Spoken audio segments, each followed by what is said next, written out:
नमस्कार साथियों। मैं संजय कुमार आप सभी का स्वागत करता हूं ज्ञानार्थ एकेडमी यूट्यूब चैनल पे। जैसा कि आपके बहुत सारी वैकेंसीज आ चुकी है और उनकी तैयारी आपने स्टार्ट कर दी होगी, तो हमारा ऐप है ज्ञानार्थ एकेडमी ऐप। वहां से आप डाउनलोड कीजिए मोबाइल एप्लीकेशन को और वहां पे आपको बहुत सारा कंटेंट मिलेगा और वहां से आप अपनी प्रिपरेशन अच्छे से कर सकते हैं। जैसा कि आपको पता है कि पिछली क्लास में अपन ने लाइन्स एंड एंगल पढ़ा था, और यदि आपका वो वीडियो लेक्चर नहीं देखा हुआ तो आप उस वीडियो लेक्चर को एक बार देखिए। उसमें जो चीज़ें हमने जो सारे कॉन्सेप्ट पढ़ाए हैं, वो सारे कॉन्सेप्ट में सारा जो नॉलेज है, सारा जितना क्लियर करना था वो हमने क्लियर किया। उसके बाद आपके जो एलडीसी में आने वाले क्वेश्चंस है, वो एक भी क्वेश्चन उससे बाहर नहीं जाएगा। जो एक दो क्वेश्चन आते हैं वो सारे उन कॉन्सेप्ट से आपके क्लियर हो जाएंगे। ठीक है, तो स्टार्ट करते हैं आज की क्लास। और आज की क्लास है अपने त्रिभुज की समरूपता, है ना, कि त्रिभुज की समरूपता। तो चलो देखो स्टार्ट करते हैं कि समरूपता क्या होती है। जैसे समरूप, यहाँ से इसके नाम से ही आपको पता चल रहा होगा कि जिस टाइप का इसका नाम है समरूप, है ना। क्या नाम है? समरूप का मतलब है समान रूप, है ना। जैसे समान रूप हो, है ना, जैसे एक जैसे दिखने वाला, है ना। समान रूप हो तो उसको क्या बोलेंगे अपन? समरूप। जैसे मैंने एक सर्कल बनाया है ना, ये एक सर्कल है जिसकी त्रिज्या है 3 सेंटीमीटर। कितनी है? 3 सेंटीमीटर। मैंने एक और सर्कल बना दिया, ये सर्कल ही मानना आपको, है ना, ये सर्कल जैसा लग नहीं रहा होगा। इसकी त्रिज्या है 7 सेंटीमीटर। देखो अब मैंने दोनों त्रिभुज दोनों सर्कल बनाए हैं, और दोनों में बस डिफरेंस इतना सा है कि दिख तो सेम रहे हैं ना, एक जैसे ही दिख रहे हैं, बट दोनों में क्या है? त्रिज्या का फर्क है। तो यहां से आपको एक चीज समझ में आई होगी कि सेम दिखने वाली चीजें क्या होती है? आपस में समरूप होती है ना। जैसे मैंने यहाँ पे एक त्रिभुज बनाया, ठीक है, जिसकी तीनों भुजाएं बराबर हैं, 5 5 5। अब मैंने एक और दूसरा त्रिभुज बनाया जिसकी भुजाएं हैं 10 10 10। तो यहां से एक चीज देखो, ये दोनों त्रिभुज सेम दिख रहे हैं, लेकिन डिफरेंस इतना है कि इनकी जो लेंथ है वो अलग अलग है ना, लंबाई अलग अलग है। तो समरूपता किसे कहते हैं, अब उस चीज पे चलते हैं अपन। तो यहाँ पे मैंने आपके सामने एक डेफिनेशन है कि एक त्रिभुज तीन भुजाओं वाला बहुभुज है। तीन भुजाएं हैं तो उसको हम क्या बोलेंगे? तीन भुजाओं वाला बहुभुज, जिसमें तीन किनारे और तीन शीर्ष होते हैं। क्या क्या होते हैं? तीन किनारे और तीन शीर्ष, है ना। तीन किनारे और तीन शीर्ष होते हैं, ठीक है। त्रिभुज को अपन बहुभुज बोलेंगे, ऐसा बहुभुज जिसके अंदर तीन किनारे और तीन शीर्ष होते हैं उसको अपन क्या बोलेंगे? त्रिभुज बोलेंगे। अब समरूपता पे बात करते हैं कि समरूप कैसे होगा, ठीक है। अब देखो और क्या क्या होती है इसमें। तीन भुजाएं होती हैं, तीन शीर्ष होती हैं, तीन इसमें ऊंचाई चेक कर सकते हो। जैसे मैंने ये त्रिभुज बनाया, अब यहां से एक ऊंचाई ये होगी, यहां से एक ऊंचाई इसकी ये होगी, ऐसे ही एक ऊंचाई इस टाइप से होगी, ठीक है। तो ये इसकी तीन ऊंचाई हो सकती है, ठीक है। एक सेकंड, ये वाला थोड़ा मिस्टेक हो गया। ये कैसे होगी? इस साइड नहीं होगी, ठीक है। इसको क्या करना है आपको? एक सेकंड रुको, ये फास्ट फास्ट में गलत खींच गया। एक तो ये होगी, ये शीर्ष से जाना चाहिए, ठीक है। दूसरा इस टाइप से होगी, तीसरी ये वाली होगी, ठीक है। अब देखो तो ये वाली भी ऊंचाई है, ये वाली भी इसकी ऊंचाई है, और ये वाली भी उसकी ऊंचाई है। जब आप क्षेत्रफल निकालते हो तो तीनों यूज कर सकते हो इसमें ना। और त्रिभुज के तीनों कोणों का योग कितना होता है? 180 डिग्री होता है, ठीक है। अब देखो कि त्रिभुज के प्रकार कौन कौन से होते हैं। समरूपता से पहले मैं आपको सारा त्रिभुज का नॉलेज दे देता हूँ कि त्रिभुज होता क्या है, क्या क्या चीजें होती है। उसके बाद में अपन समरूपता पे डिटेल में बात करेंगे, ठीक है। अब एक चीज देखो कि त्रिभुज के प्रकार कौन कौन से होते हैं। तो प्रकार के हिसाब से कि त्रिभुज को दो टाइप से देखा गया है ना। दो टाइप से कैसे कैसे? एक तो भुजा के आधार पर है ना, एक तो भुजा के हिसाब से, ठीक है, भुजा के आधार पर। और दूसरा है आपका कोण के आधार पर, है ना, कि त्रिभुज में जो कोण बनते हैं उनके हिसाब से, कि कितना कोण क्या बन रहा है उसके हिसाब से अब देखना आपको, ठीक है। फर्स्ट क्या आपका भुजा के आधार पर, दूसरा क्या है कोण के आधार पर। अब भुजा के आधार पर क्या हो सकता है कि या तो तीनों भुजाएं समान हो सकती है, या दो समान हो सकती है, या तीनों अलग अलग हो सकती है, ये चीजें हो सकती है। कोण में क्या हो सकता है? या तो कोण बराबर हो सकते हैं, या 90 डिग्री हो सकता है, ये सब चीजें होगी। तो अभी देखते हैं क्या क्या बन सकता है। देखो सबसे पहले अपन बात करेंगे भुजाओं के हिसाब से ना, भुजा के हिसाब से, भुजाओं के आधार पर।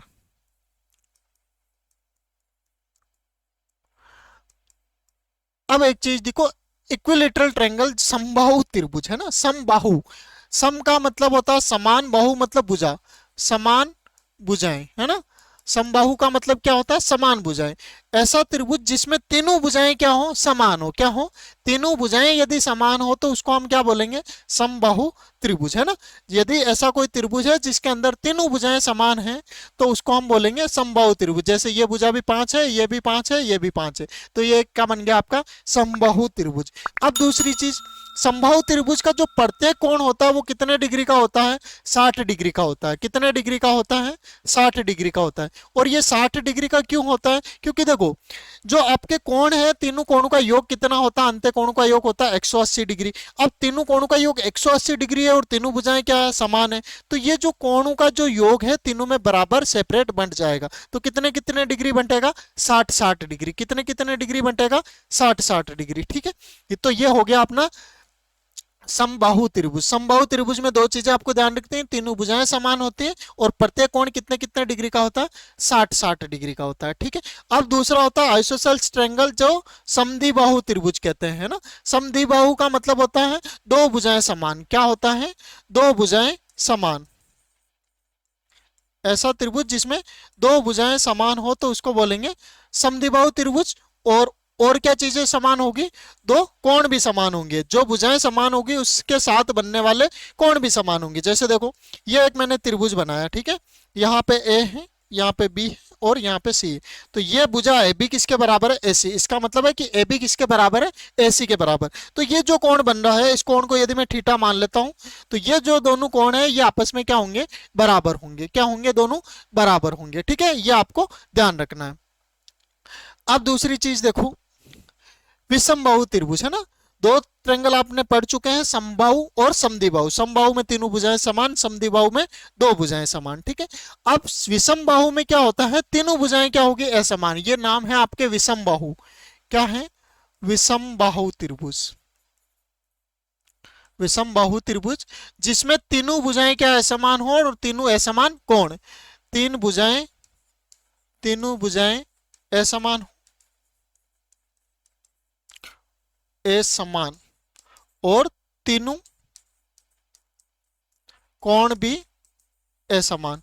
क्योंकि जब भुजाएं असमान है तो बनने वाले कोण भी क्या होंगे, असमान होंगे। ठीक है, जब भुजाएं बराबर होती है तो कोण बराबर होते हैं। ये आपको कॉन्सेप्ट ध्यान रखना है। ये यहाँ पे लिखा हुआ कि angle A not equals to angle B not equals to angle C. और जो छोटा वाला सिंबल है ये किसका होता है, भुजाओं की लंबाई का होता है। ठीक है, जो बड़ा सिंबल होता है बड़े लेटर्स में लिखा जाता है कोण होते हैं, छोटे में क्या होता है, भुजाओं की लंबाई होती है। ठीक है, ये भी आपको ध्यान रखना है।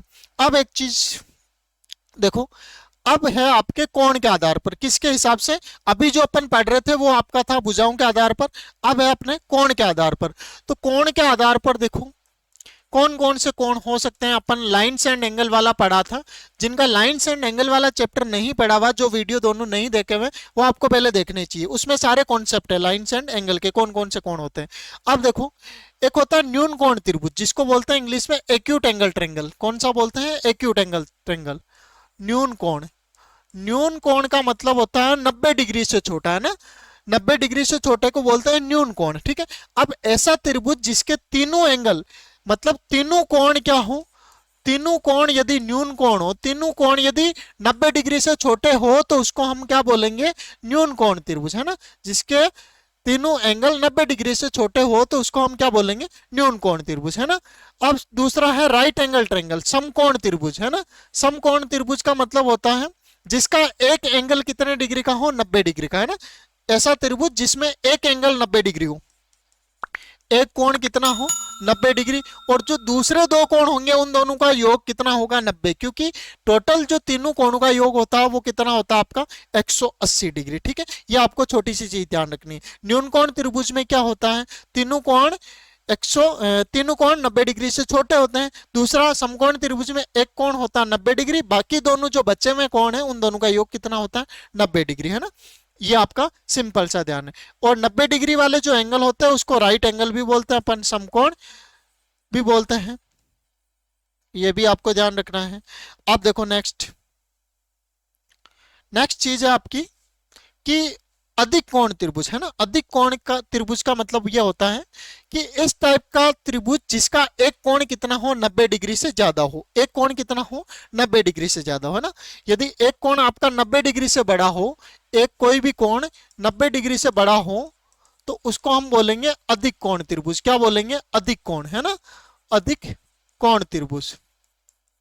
ये भी आपको ध्यान रखना है, ठीक है। अब जो कोण बड़ा होगा उसके सामने की भुजा बड़ी होगी। जैसे मान लेते हैं ये कोण सबसे बड़ा है, ये मैंने एक त्रिभुज बनाया, तो ये कोण क्या है? सबसे बड़ा, तो इसके सामने वाली ये भुजा क्या होगी? सबसे बड़ी होगी, ठीक है। ये कोण थोड़ा छोटा है तो इसके सामने वाली, जैसे ये कोण सबसे छोटा है तो ये भुजा सबसे छोटी होगी, ये कोण सेकंड नंबर पे है तो ये भुजा भी सेकंड नंबर पे होगी। जो सबसे छोटी भुजा होगी उसके सामने का कोण भी सबसे छोटा होगा, जो सबसे बड़ी भुजा होगी तो उसके सामने वाला कोण भी क्या होगा? हमेशा बड़ा होगा, जैसा समकोण त्रिभुज में होता है। समकोण त्रिभुज में क्या होता है? देखो, समकोण त्रिभुज जैसे इस टाइप से बनता है ना, तो यहाँ पे क्या होता है? 90 डिग्री का एंगल होता है। तो ये वाली जो भुजा होती है इसको अपन क्या बोलते हैं? कर्ण बोलते हैं। और कर्ण हमेशा क्या होता है? हमेशा समकोण त्रिभुज की सबसे बड़ी भुजा होती है। सबसे बड़ी भुजा क्यों होगी? क्योंकि वो 90 डिग्री के सामने बन रहा है, और 90 डिग्री क्या है? सबसे बड़ा कोण है, उस त्रिभुज में सबसे बड़ा कोण है। वैसे ही अधिक कोण त्रिभुज में जो कोण बड़ा है उसके सामने वाली भुजा भी बड़ी होगी, ठीक है। ये आपको ध्यान रखना है। यहाँ पे एंगल सी सबसे बड़ा है तो सबसे छोटा है, तो इसके सामने वाली भुजा भी सबसे छोटी होगी। ये आपके यहाँ पे इसकी थ्योरी लिखी हुई है। चलो अब नेक्स्ट चीज देखते हैं। अब देखो, त्रिभुज ऐसा नहीं कि तीन भुजाएं दे दी और त्रिभुज बन गया। जैसे मैंने आपको तीन लंबाई दे दी, है ना, जैसे 4, 9 और 15, मैंने ये आपको तीनों लंबाई दे दी और मैंने बोल दिया कि आप एक त्रिभुज बनाओ, है ना। तो यहाँ पे एक त्रिभुज के लिए भी एक कॉन्सेप्ट होता है ना, कि हमेशा त्रिभुज नहीं बनता। जैसे मैंने आपको ये लंबाई दे दी, आपने छोटी क्लासेज में देखा होगा, जब आपको रचना वाला एक चैप्टर आता था छोटी क्लासेज में, तो आपको रचना करनी होती थी, है ना, लंबाई इसके हिसाब से तीनों भुजाएं आपको दे रखी होती है और आपको त्रिभुज कंस्ट्रक्शन करना होता था। तो वहां से कभी कभी क्या होता है कि अपने से त्रिभुज नहीं बनता, तो उसका ये रीजन होता है। क्या रीजन होता है? कि जो त्रिभुज की दो छोटी वाली भुजाएं हैं उन दोनों का योग बड़ी वाली भुजाओं से क्या होना चाहिए? बड़ा होना चाहिए। क्या होना चाहिए?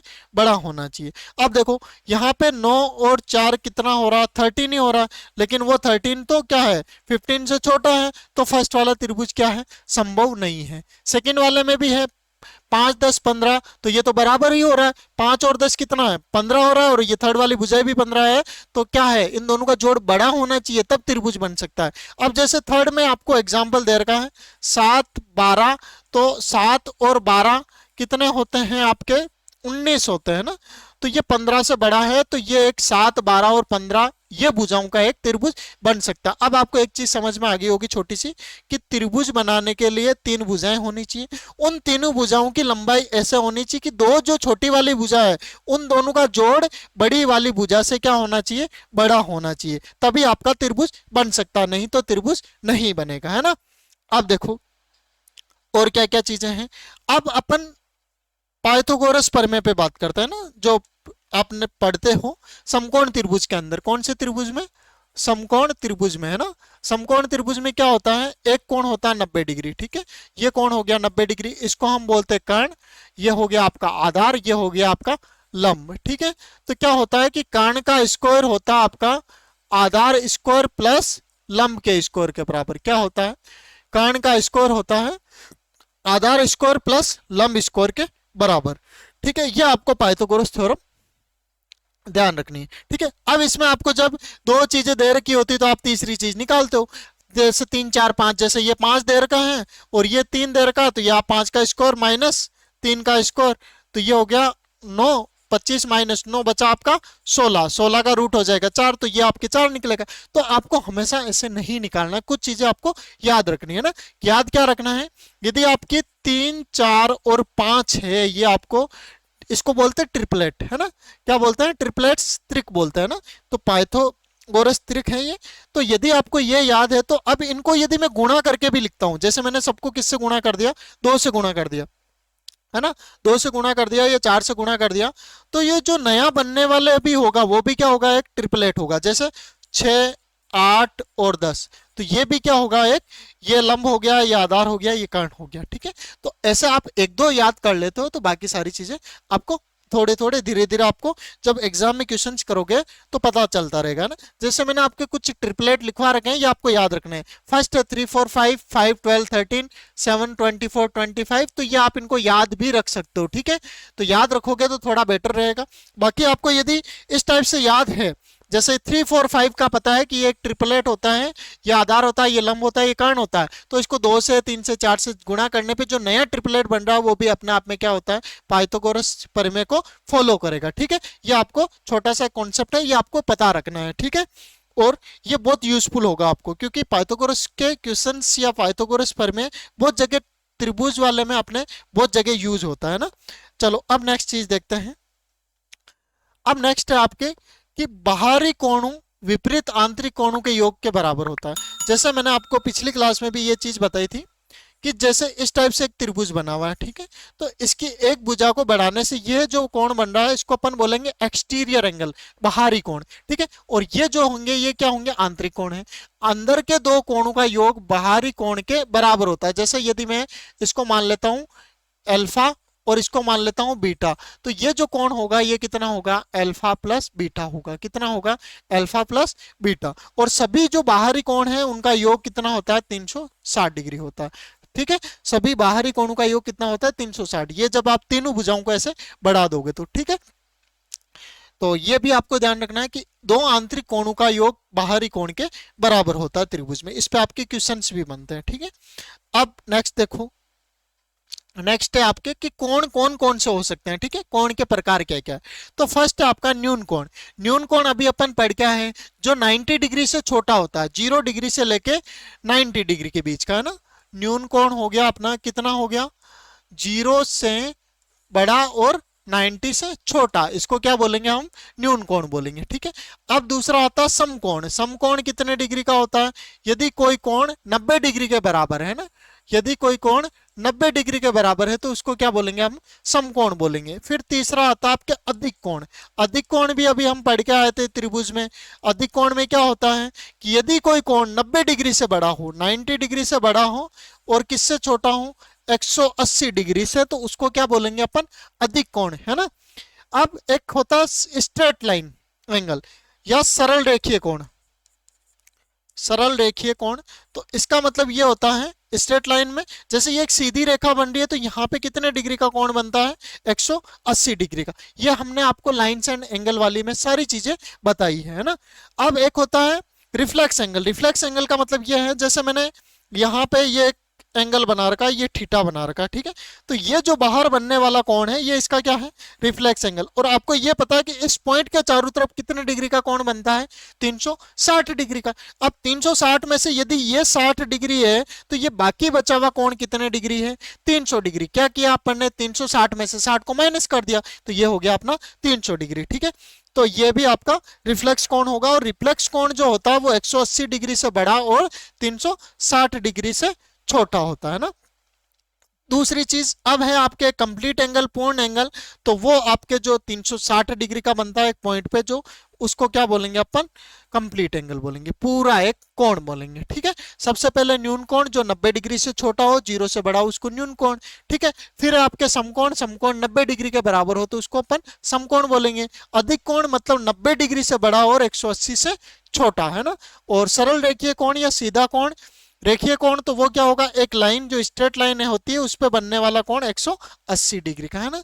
फिर है आपके रिफ्लेक्स एंगल। रिफ्लेक्स एंगल 180 से बड़ा, 360 से छोटा। जैसे आपको ये दे रखा, जैसे मैंने एग्जांपल से समझा दिया, यहाँ पे 60 है तो ये वाला कितना हो जाएगा, बाहर वाला 300 डिग्री, है ना। और पूर्ण कोण कंप्लीट एंगल आपके बनता है 360 डिग्री का। ये सारे आपके एंगल्स के टाइप होते हैं, कोण के प्रकार होते हैं। अब देखो, अब हम बात करते हैं एल्टीट्यूड, हाइट या परपेंडिकुलर की, है ना, कि शीर्ष लंब क्या होता है त्रिभुज में। शीर्ष लंब क्या होता है, देखो शीर्ष जो होता है वो आपका ये वाला होता है। जैसे ये मैंने एक त्रिभुज बनाया, इस त्रिभुज के अंदर यहाँ पे ए बी और सी। तो इसके ये तीन सीट्स है, ए है, बी है और सी है। कौन से हैं? ए, बी और सी। ये क्या है? तीनों सीट्स है। ठीक है। अब त्रिभुज के सीट से विपरीत दिशा में खींचा गया लंब। अब इस सीट से यदि मैं विपरीत दिशा में खींचता हूं तो ये सामने वाली भुजा पे क्या बन रहा है? ये लंब। तो इसको हम क्या बोलेंगे? शीर्ष लंब। और ये इसके लिए क्या हो जाएगी? हाइट हो जाएगी। इसको क्या बोलेंगे हम? शीर्ष लंब बोलेंगे। और ये इसके लिए क्या हो जाएगी? हाइट हो जाएगी। ठीक है। अब जैसे इस टाइप का ट्रायंगल हो, है ना, इस टाइप का यदि ट्रायंगल हो तो उसमें शीर्ष लंब कैसे खींचेंगे? अब यहाँ तो कोई ऑप्शन नहीं, तो यहाँ से अपन ऐसे परपेंडिकुलर बनाएंगे तो ये इसके लिए क्या हो जाएगा? शीर्ष लंब हो जाएगा। ये क्या हो जाएगा? इसके लिए शीर्ष लंब हो जाएगा। ठीक है, हाइट हो जाएगी। चलो अब नेक्स्ट चीज देखते हैं अपन। नेक्स्ट चीज है इसके लिए कोण समद्विभाजक। ये तो आपके ये बीच बीच में क्या अभी वर्ड्स यूज होंगे सारे, तो मेरे को आपको बताने का फर्ज बनता है, नहीं तो फिर बाद में आप क्या इधर उधर देखोगे, ध्यान नहीं रहेगा आपको। ठीक है। अब वो एक होता है कोण द्विभाजक। कोण समद्विभाजक का मतलब होता है कोण को बराबर दो भागों में बांटना। तो जैसे एक रेखा जो कोण को दो बराबर भागों में विभाजित करती है उसको क्या बोलेंगे अपन? कोण द्विभाजक। ठीक है। ये एक त्रिभुज बना हुआ। ठीक है। और ये वाला कोण है अपना एंगल ए, और यहाँ पे कुछ भी कोण बन रहा है 60 डिग्री मान लेते हैं, और ये वाली लाइन उसको क्या कर रही है? दो बराबर भागों में बांट रही है। जैसे 60 था तो ये 30 डिग्री और ये वाला भी 30 डिग्री। तो इसको हम क्या बोलेंगे? कोण द्विभाजक बोलेंगे। ठीक है। तो इसको हम क्या बोलेंगे? कोण द्विभाजक। अब यहाँ पे यदि ये बी, डी और सी है तो इसका मतलब ये जरूरी नहीं है कि बी डी और सी डी आपस में बराबर हो। ये आपका जरूरी नहीं है कि बी डी और सी डी बराबर हो। समद्विभाजक होगा, कोण का समद्विभाजक होगा, लेकिन इस सामने वाली भुजा का जरूरी नहीं है कि ये इसका समद्विभाजक हो। ठीक है। दोनों चीजें आपको ध्यान रखनी है। ये आपका शीर्ष लंब था, ये आपका था कोण द्विभाजक। ठीक है। अब नेक्स्ट चीज देखते हैं माध्यिका, है ना। इसका भी बहुत बड़ा रोल है, इसके भी आपके क्वेश्चन आते हैं सीधे। तो किसी शीर्ष से, देखो इसकी डेफिनेशंस भी आपको ध्यान रखनी है। किसी शीर्ष से विपरीत दिशा में खींची गई रेखा जो विपरीत भुजा को दो समान भागों में बांटती है ना। किसी शीर्ष से विपरीत दिशा, जैसे ये आपका त्रिभुज है। ठीक है। इस शीर्ष से विपरीत दिशा ये रही, है ना, विपरीत दिशा में खींची गई रेखा जो विपरीत भुजा को दो समान भागों में बांटती है। तो बी डी सी, तो ये इसके बराबर हो गया। अब क्या हो गया? बी डी और सी डी आपस में बराबर हो गई। ठीक है। विपरीत दिशा में खींची गई रेखा हो और दोनों को क्या बोल बराबर भागों में बांटती है। माध्यिका मतलब मध्य, है ना, बीच की, है ना। तो ये इसके शीर्ष से सामने वाली भुजा पे खींची गई हो और इसको दो बराबर भागों में बांटती हो तो उसको क्या बोलेंगे अपन? माध्यिका बोलेंगे। अब यहाँ पे यदि ये ए डी है तो ये ए डी क्या? भुजा बीसी की माध्यिका है ना। भुजा बी को मध्य बिंदु ये रहा, है ना, इसको दो बराबर भागों में बांट रही है तो इसके लिए क्या होगी? माध्यिका होगी। ठीक है। क्या होगी? ऊपर वाले शीर्ष से सामने वाली भुजा पर विपरीत दिशा में खींची गई रेखा जो सामने वाली भुजा को दो बराबर भागों में बांटती है, क्या कहलाती है? माध्यिका कहलाती है। चलो ये आपकी होगी सारी डेफिनेशंस। ठीक है। अब है आपके लंब समद्विभाजक, है ना। लंब समद्विभाजक वह रेखाखंड जो किसी शीर्ष से विपरीत दिशा में उसे समकोण पर समद्विभाजित करते हुए खींचा गया।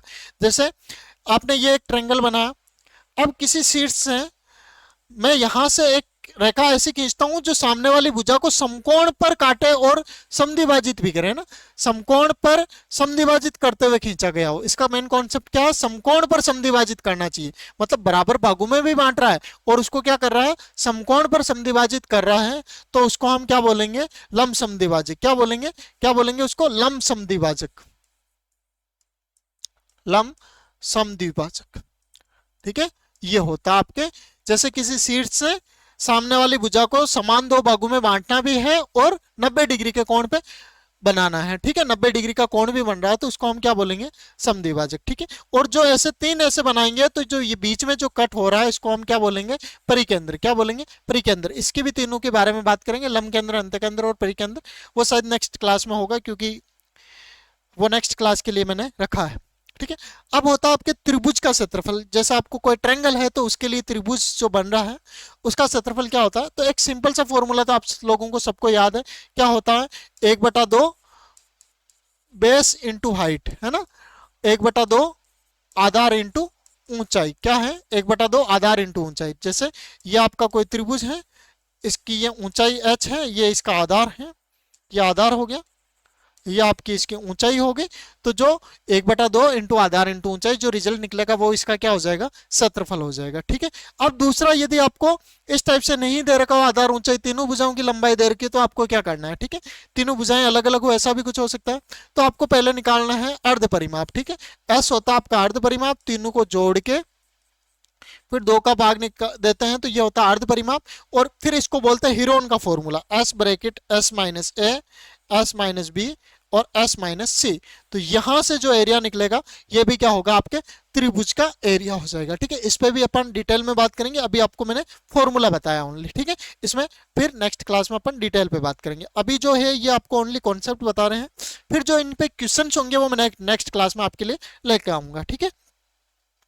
चलो, अब है आपके समरूपता, है ना, जो अपना टॉपिक है मेन, उस पे आ गए अपन समरूपता। तो समरूपता के लिए मैंने अभी आपको ये बताया था कि दो चीजें जो समान दिख रही हो, है ना, जो चीजें समान दिख रही हो उसको हम क्या बोलेंगे, समरूप, समान रूप की, है ना।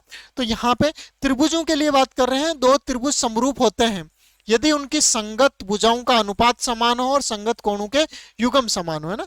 दो त्रिभुज समरूप कब होंगे, यदि उनकी भुजाओं का अनुपात समान हो, है ना, भुजाओं अनुपात में हो और उनके जो कोण है वो क्या हो, बराबर हो, है ना, कोण बराबर हो और भुजाएं अनुपात में हो, तो उसको हम क्या बोलेंगे, समरूप त्रिभुज। अब जैसे मैंने ये एक सर्कल बना रखा है, ठीक है, और ये समरूपता का ऐसा साइन होता है, कैसा होता है, ये ऐसा, ठीक है, ये समरूपता का साइन है। ठीक है। ये लाइन नहीं होती है नीचे, ये मैंने आपको दिखाने के लिए बनाई है। ठीक है। ये आपके समरूपता का साइन है। अब जैसे ये सर्कल है, ये भी सर्कल, दोनों सेम दिख रहे हैं ना, है ना, तो ये क्या है, समरूप है, रूप में समान है, लेकिन दोनों बराबर नहीं है। ठीक है। बराबर वाला चैप्टर होता है अपने सर्वांग समता, वो भी आपके टॉपिक में, वो अपन डिटेल में बात करेंगे बाद में। समरूप पे समान दिखने वाले। ठीक है। अब ये एक त्रिभुज बनाया मैंने, ये भी 4 है, ये भी 4 है, ये भी, ये एक दूसरा त्रिभुज बनाया मैंने, तो ये क्या है, 2 2 2, तो ये भी आपस में क्या है, दोनों समरूप है। ठीक है। समरूप का ये मैंने यहाँ पे ऐसे साइन लगा दिया। ठीक है। तो ये दोनों त्रिभुज आपस में क्या, समरूप। अब आपको ये समझ में आ गया होगा क्या होता है, भुजाएं अनुपात में हो, कोण बराबर हो, तो उसको क्या बोलेंगे अपन, समरूप त्रिभुज। ठीक है। ये आपके यहाँ पे डेफिनेशन है, ये आप यहाँ से नोट कर सकते हो। अब चलो देखो कि यदि एक त्रिभुज में दो कोण समान हो और तीसरा कोण भी समान होगा, जैसे आपको एक त्रिभुज दे रखा है, यदि उसके दो कोण समान है, जैसे मान लेते हैं ये कोण है, ये त्रिभुज है, ठीक है, तो ये 50 डिग्री है, ये 70 डिग्री है और ये आपका 60 डिग्री। अब एक दूसरा त्रिभुज है जिसके अंदर ये कोण 50 डिग्री है, ये 70 डिग्री, ये आपको निकालना। तो एक चीज आपको ये ध्यान रखनी है कि त्रिभुज के तीनों कोणों का योग कितना होता है, 180 डिग्री। अब इसमें यदि ये निकालना है तो ये हो गया 120, 7 और 5 120, बचा कितना, 60, तो इसके भी 180 डिग्री होना चाहिए, तो ये कितना आ गया अपना, 60 डिग्री आ गया। तो यहां से देखो दोनों आपस में क्या है, दोनों त्रिभुज में तीनों कोण बराबर हो गए। क्यों, क्योंकि ये त्रिभुज इसके क्या है, समरूप है ना। समरूप में भुजाएं तो अनुपात में है, भुजाएं अभी नहीं दे रखी अपने को, लेकिन कोण के युग्म क्या होंगे, आपस में बराबर होंगे। ठीक है। कोणों के युग्म आपस में क्या होंगे, बराबर होंगे, ये भी आपको ध्यान रखना है। अब दूसरी चीज देखो, क्या चीज देखी आपने पहले कि कोण आपस में क्या होंगे, सारे बराबर होंगे। यदि दो कोण बराबर है तो तीसरा कोण भी समान होगा। ठीक है। और तीनों कोण आपस में क्या होंगे, बराबर होंगे, है ना। जैसे ये 50 है तो यहाँ पे ये 50 हो गया, ये 70 है तो ये 70 हो गया, ये 60 है तो ये 60 हो गया। ये त्रिभुज ऐसे उल्टा भी बनाया हुआ आ सकता है, अभी आएगा वैसा भी, है ना, तो वो भी आपको ध्यान रखना है। अब संगत कोणों की सम्मुख भुजाएं संगत भुजाएं कहलाती है ना। जैसे आपके ये वाला जो मैं बोल देता हूं, जैसे ये अपना बना हुआ है ए बी सी, तो ए बी किसके, इधर से देखो वहां से संगत भुजा कौन सी हो जाएगी, डी ई। जैसे 50 और 70 पे कौन सी भुजा बन रही है, तो ए बी किस पे संगत हो जाएगी, डी ई के। वैसे ही बीसी भुजा किसके संगत हो जाएगी, बीसी भुजा ई एफ के संगत हो जाएगी। और ऐसे ही ऐसी भुजा किसके संगत हो जाएगी, यहां से देखते हैं 50 और 60 किस पे बना हुआ है, इधर देखो डी एफ पे, तो ये किसके संगत हो जाएगी, डी एफ के। ठीक है। तो आप इनको ऐसे अनुपात में लिखना सीखोगे। ठीक है। ऐसे आपको सीखना है अनुपात में लिखना। और इनको दोनों को ऐसे भी लिख सकते हैं, ट्रायंगल ए बी सी समरूप है किसके, ट्रायंगल डी ई एफ के, है ना। ये दोनों त्रिभुज आपस में क्या है, समरूप है। ऐसे भी इनको अपन लिखेंगे, ये इसकी एक प्रॉपर्टी है। फर्स्ट क्या है कि यदि दो कोण बराबर है तो तीसरा कोण भी क्या होगा, एक दूसरे के बराबर होगा। और संगत भुजाएं क्या होगी, इस टाइप से अनुपात में होगी। ठीक है। जो जो कोण बराबर है उनके अनुपात में, उनके हिसाब से संगत भुजाएं भी क्या होगी, अनुपात में होगी। चलो नेक्स्ट चीज देखते हैं, समरूप त्रिभुज में प्रत्येक संगत लंबाई का अनुपात बराबर होता है। जैसे जो लंबाई दे रखी होगी उनकी, तो वो क्या होगी, बराबर होगी, है ना। लंबाई का अनुपात बराबर होगा। जैसे बराबर का मतलब यहाँ पे अनुपात से लेके, है ना, ऐसे चीजें बराबर नहीं होगी, बराबर होगी तो वो सर्वांग सम हो जाएगा। ठीक है, अभी अपन समरूपता की बात कर रहे हैं। जैसे मैंने एक त्रिभुज बना दिया एबीसी, जो अभी पिछले वाला था, जैसे मैंने ये एबीसी बनाया, ठीक है।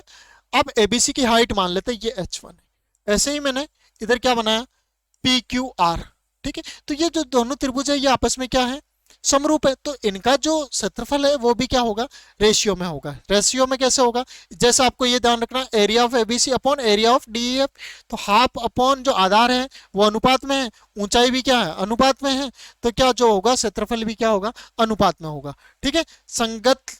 और ये भी आपको ध्यान रखना है, जो माध्यिका है वो भी किस में होगी, अनुपात में होगी। कौन कौन अनुपात में होगा, देखो, एक तो तीनों भुजाएं अनुपात में होगी, फिर इनकी जो ऊंचाई है वो भी अनुपात में होगी, फिर इनकी एंगल बाइसेक्टर है जो आपने पढ़ा था अभी, लंब द्विभाजक, वो भी अनुपात में होगा, और इनकी माध्यिकाएं भी क्या होगी, अनुपात में होगी। तो सारी चीजें क्या होगी, अनुपात में होगी। जैसे मैंने आपको जैसे 2/3 लिखते हैं तो इसका मतलब क्या है, 2:3। तो इनको अपन फ्रैक्शन में भी लिख सकते हैं, अनुपात होता है ना, उसको फ्रैक्शन में भी लिख सकते हैं। तो यहाँ पे सारे सब चीजें जो बिन में लिखी हुई है इसका मतलब क्या, अनुपात में होता है। अब ये जो अनुपात है, जैसे जैसे इसका अनुपात 2/3 है तो इसका भी 2/3 होगा, इसका भी 2/3 होगा, और ये अनुपात आपस में क्या होगा, बराबर होगा। ये एक आपको चीज ध्यान रखनी है। सेम ऐसे ही, जैसे इसका मुझे एरिया निकालना है 1/2 बेस इंटू हाइट। जैसे मैं एबीसी का एरिया निकालता हूं तो 1/2 बेस इसका हो जाएगा बीसी, और हाइट हो जाएगी h1। ठीक है, ऐसे ही मैं दूसरे वाले त्रिभुज पीक्यूआर का निकाल रहा हूं तो 1/2, है ना। और यहाँ पे अपन ई एफ जी ले सकते हैं ना, जो भी है इन्होंने जो भी लिया है, ई एफ जी ले लो या पीक्यूआर ले लो, है ना। तो इसका अपॉन में ई एफ है, ठीक है, और इसकी ऊंचाई h2 है।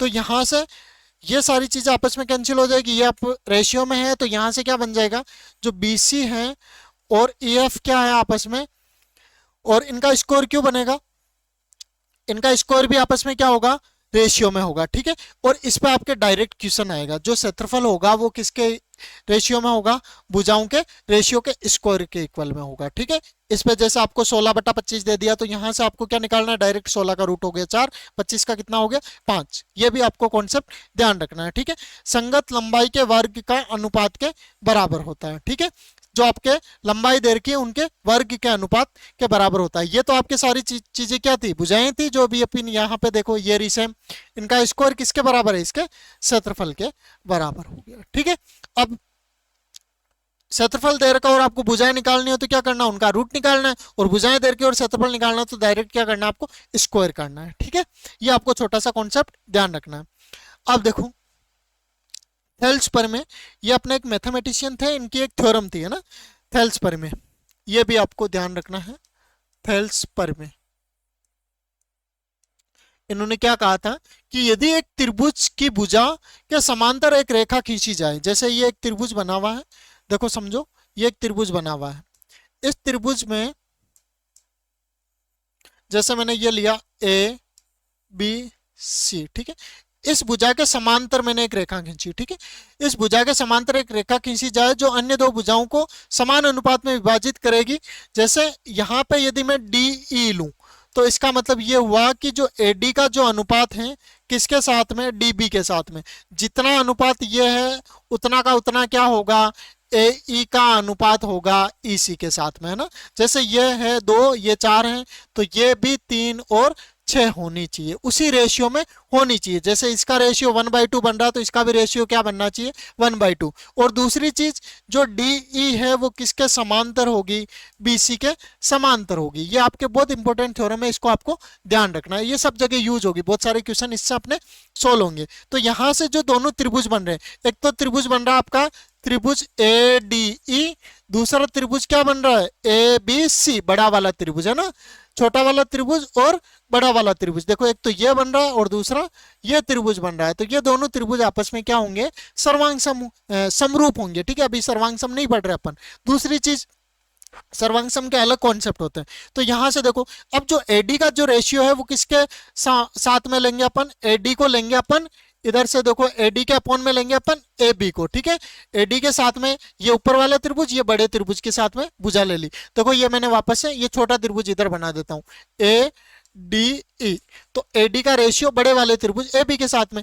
अब ऐसे ही डी ई भुजा या ए ई भुजा लेते हैं। ए ई भुजा किसके साथ में लेंगे? ए ई भुजा ए सी के साथ में। तो ए ई भुजा अपॉन ए सी। और लास्ट में जो बी सी भुजा है नीचे वाले, इधर किसके हैं? डी ए डी ई के रेशियो में।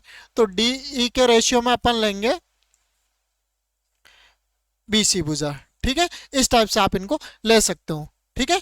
अब चलो बात करते हैं इस पे क्वेश्चंस किस टाइप से बनेंगे वो भी अब अपन देखते हैं। जैसे ये आपको एक एग्जांपल दे रखा है। इस एग्जांपल में क्या दे रखा है? ये मिड पॉइंट का है आपके, है ना, मिड पॉइंट थ्योरम। क्या होता है कि त्रिभुज की दो भुजाओं के मध्य बिंदु को मिलाने वाला रेखांकन। जैसा आपको एक त्रिभुज दे रखा है ना, ये एक त्रिभुज दे रखा है ए बी और सी। अब इसकी मध्य बिंदु ये हो गए डी ई, ए बी का मध्य बिंदु डी और ए सी का मध्य बिंदु हो गया ई। तो जैसे ये 1:1 में हो गया, तो ये जैसे टोटल 2 हो गया, ठीक है। अब आपको यदि ये निकालना हो कि इन दोनों का जो रेशियो होगा, यदि मैं इसको ऐसे ज्वाइन करवा देता हूं त्रिभुज में, तो क्या होगा कि त्रिभुज की दो भुजाओं का मध्य बिंदु को मिलाने वाला रेखाखंड उसकी तीसरी भुजा के समांतर होगा, ठीक है। मध्य बिंदुओं को मिला रहे हैं तो ये जो रेखाखंड होगा, पहले तो डी ई किसके पैरेलल होगा? तीसरी भुजा अपनी है बी सी, इसके समांतर होगा। और इसकी लंबाई में क्या होगा? इसका आधा होगा। जितनी लंबाई, जैसे ये 4 है तो ये कितना होगा आपका? इसका आधा होगा। जितना होगा उसका आधा होगा, ये भी आपको ध्यान रखना है, ठीक है। और जो इनका रेशियो होगा, रेशियो किस टाइप का? क्षेत्रफल का जो अनुपात होगा, जैसे इसका 1 होगा तो इस पूरे त्रिभुज का कितना होगा? 4 होगा, ठीक है। कितना होगा? 4 होगा। इस टाइप से भी आपको ध्यान रखना है। चलो जब इस पे क्वेश्चन आएंगे तो उस टाइप से जब अपन प्रैक्टिस कर लेंगे। अब देखो ये मैंने एक त्रिभुज बना रखा, तो ये त्रिभुज आपस में समरूप है या नहीं है? देखो कैसे होगा। जैसे मैं पहले बड़ा वाला त्रिभुज बना देता हूँ। ये मैंने अलग से एक बड़ा वाला त्रिभुज बना दिया, जिसके अंदर ये कोण थीटा है, ये वाला कितना 90 डिग्री, ये वाला है 90 माइनस थीटा। अब जो यहाँ से बना हुआ है उसको छोटे वाले त्रिभुज को बना देता हूँ। यहाँ पे थीटा है, यहाँ पे 90 डिग्री है, ये वाला है आपका 90 माइनस थीटा।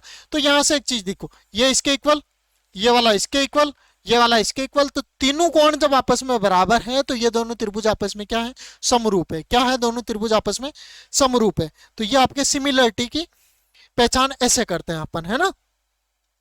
चलो अब यहां से चीज देखो कि ये मैंने फिर से एक डायग्राम दे रखा है। तो यहां से एक चीज देखो, दो चीजें दे रखी है आपको।